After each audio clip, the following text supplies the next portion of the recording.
You know what PhD is? Huh? PhD?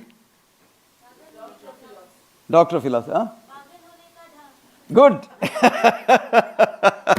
Yes. No. If you steal from one person, it's called plagiarism.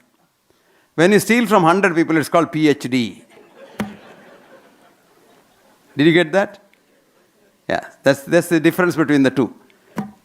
Plagiarism also, high level people do plagiarism, doesn't matter. But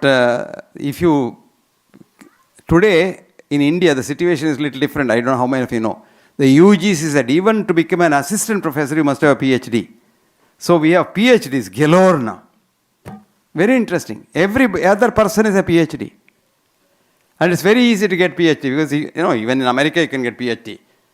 If there are the institutions where you give $5,000, you will get a PhD thesis written and you get a PhD. In India, it is still cheaper. You don't have to go that far. You get very cheap. There are people who write PhD thesis. You have to give them the subject. There are examiners who give you a pass. There are universities which connive with that. Can you believe that? All this happens because the greed at the end. It's again economics greed. If you get a PhD, you get a promotion. If you get a PhD, you get a higher pay. If you get a PhD, you're better. So it's better than the others. It's one-upmanship. So this is how the world runs. Remember that? How did medicine become a science? The Western medicine started as mumbo-jumbo, sorcery and witchcraft on the Nile Valley 5,000 years ago. From there it moved. From Nile Valley it came to Egypt. And in Egypt, then other parts of Egypt had a lot of time. Then it came to Arabia, actually. And in Arabia, there was a great man called Ibn Sina, whom the Westerners call as Avicenna. He's not Avicenna, he's Ibn Sina, I-B-N, S-I-E-N. Ibn Sina did a lot of modifications for the Western medicine. And from here, it went to Greece. And by the time it reached Greece, Alexander the Great had invaded India and come back. He died in Persia.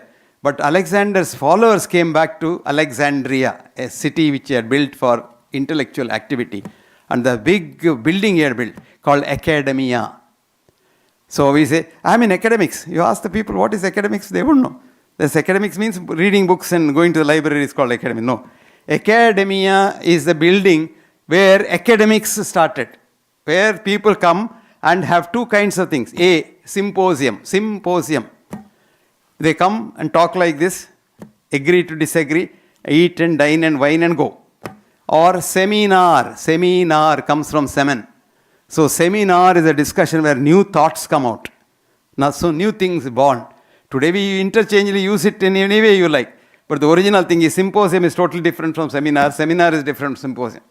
That is why academics, anybody who goes there is supposed to be an academic. Not because you go to the library and have a PhD.